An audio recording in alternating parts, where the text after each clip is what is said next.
Well, hello again. It's David here again with the third in these little videos of the series I'm calling Examples of God's Supernatural Interventions in My Life. I'm doing these in response to a question from an atheist friend given during a sort of atheist versus Christianity discussion argument thing we were having.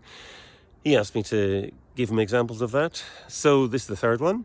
First one, I talked about how I got a word from God, although I wasn't a Christian. Second video, I talked about having that rather embarrassing experience in church in America, and then reading the Bible and finally deciding to take a punt on the fact that it may be all true. So I've done that. So I'm studying away, living with my girlfriend. We have a nice flat in Bloomington, Indiana, and probably been to church another once or something.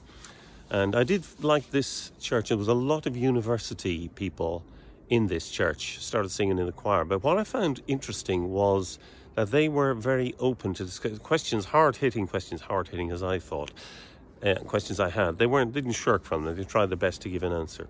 Anyway, very quickly after my committing myself to God in my own way, obviously I'm out there living with my girlfriend, and I got this sort of, it's hard to explain really what it is, but this sort of feeling came over me that this way we were living, me and my girlfriend, sort of living but not married. It felt like, it was half committed or something. It's not like I felt convicted of sin or anything like that. It was just thought, if we're going to do this, we need to do it 100%.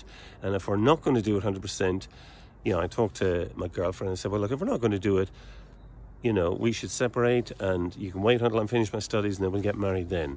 And, I had asked her to marry me a few times.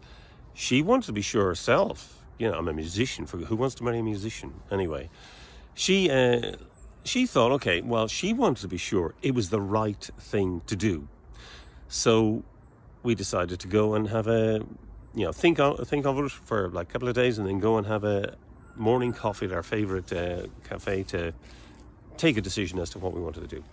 And I have to explain at this point, in the previous year, my girlfriend, one of the first times I'd ever met her boss had rung me up, and they'd been out drinking and the taxi had let them down. So I'd gone and picked them up and they'd come back to my house. I was lodging with a trombone player. And so the only CDs we had were opera CDs. In fact, the CD we had was the Mozart's Marriage of Figaro.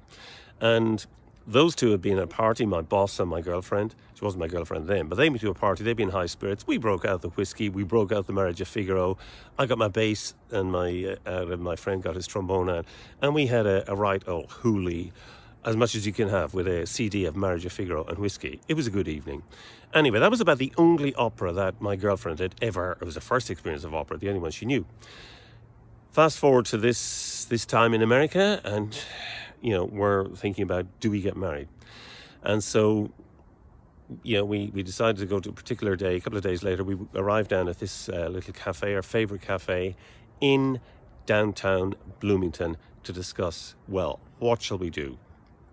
Obviously I'd come out there just to study, and my girlfriend to come out with me to accompany me for that.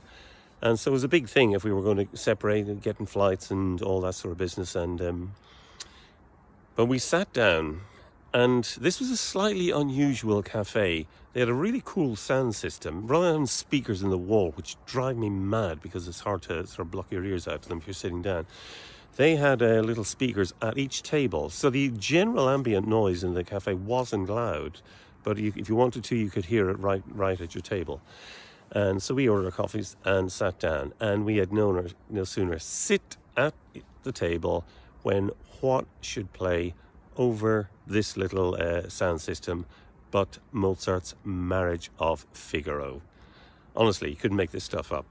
There we were thinking, will we get married? Do we not get married? And the one piece that my now wife had heard comes playing. And she says, oh my God, that's it. Of course we're meant to get married. So that was that. Decision was taken. It was done. And we went down to Bloomington County Courthouse, and all very exciting. Had to drag the lodger out of the flat downstairs to come along as a witness. And some chap out of the office just came out. He conducted the ceremony. It was about, I don't know, 20-minute ceremony, and completely secular ceremony, because we didn't know anybody in church or anything, but we were just getting married.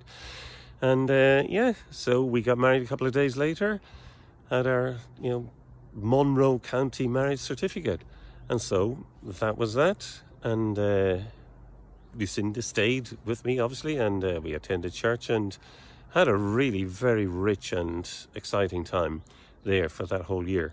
And then came back, and I took up my job here in England again. And so life went on. We had some children, and of course that wasn't the only experience. There are a number of experiences. I'm going to do a total of 8 videos, I think, this being the 3rd. So I'll leave this there and tell you what happened subsequently in the next one. So thanks for listening. Hope you found it interesting.